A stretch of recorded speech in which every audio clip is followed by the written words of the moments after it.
spicy meatball! Well, I say it's a fan letter. It's a letter from somebody who was meant for somebody else, but I opened it. It's not for us, but it was addressed to us. Okay. Shall I continue? It was actually addressed to the Meatball Video Podcast. It was, my dear Mrs. Butt. Okay? Okay. This is the letter. My dear Mrs. Butt. In 1894, a friend of mine shipped as a deckhand on the steamer Tacoma, Captain John Davis. They sailed from San Francisco to Hong Kong, China. On arriving there, he and two others went ashore and got drunk. When they returned, the boat was gone. At that time, there was a famine in China. Meat of any kind was $1 to $3 a pound. So great was the suffering among the very poor that all children under 12 were sold for food in order to keep others from starving. A boy or a girl under 14 was not safe in the street. You could go in any shop and ask for steak, chops, or stew meat. Part of the naked body of a boy or girl would be brought out and just what you wanted cut from it. A boy or girl's behind, which is the sweetest part of the body, is sold as veal cutlets, bringing the highest price. John stayed there so long that he acquired a taste for human flesh. On his return to New York, he stole two boys, one 7, one 11. He took them to his home, stripped them naked, and tied them up in a closet, and then burned everything they had on. Several times every day and night he spanked them, tortured them, to make their meat good and tender. You shouldn't laugh at this! He spanked them. First, he killed the 11-year-old boy, because he had the fattest ass, and of course the most meat on it. Every part of his body was cooked and eaten except the head, bones, and guts.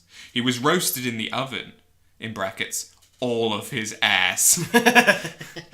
Close brackets. Boiled, broiled, fried and stewed. The little boy was next, and he went the same way. At the time, I was living at 409 East 100th Street. He told me so often how good human flesh was, and I made up my mind to taste it. On June 3rd, 1928, I called on you at 406 West 15th Street, and bought you pot cheese and strawberries. We had lunch. Grace sat on my lap and kissed me. I made up my mind to eat her.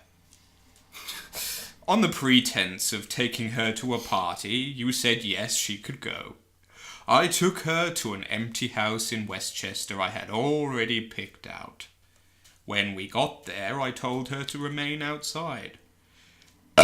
She picked wildflowers. Is that written down? Yeah. This is verbatim.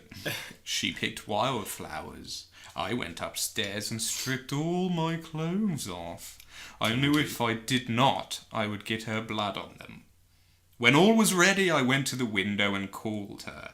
Then I hid in the closet until she was in the room. When she saw me all naked, she began to cry and tried to run down the stairs.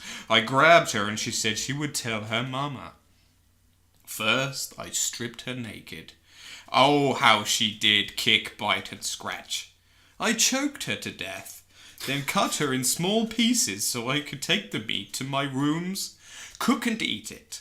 How sweet and tender her little ass was roasted in the oven. It took me 9 days to eat her entire body. I did not fuck her, though. I could have if I had wished. She died a virgin. He's got a conscience. Yeah, that was the Grace Budd letter from serial killer Albert Fish. He sounds like a nice chap. Somebody that you can converse with on a daily basis. A kindly old gent. At least he's got some stories, I guess. Hi, Toby here. If you've just enjoyed what you've seen, and I guess you have because you've watched it to the end, why not help us out and give this video a share? Also, while you're at it, you might as well go and watch the full episode on YouTube. Just search for Meatball Video Podcast and remember to hit that subscribe button for more content just like this.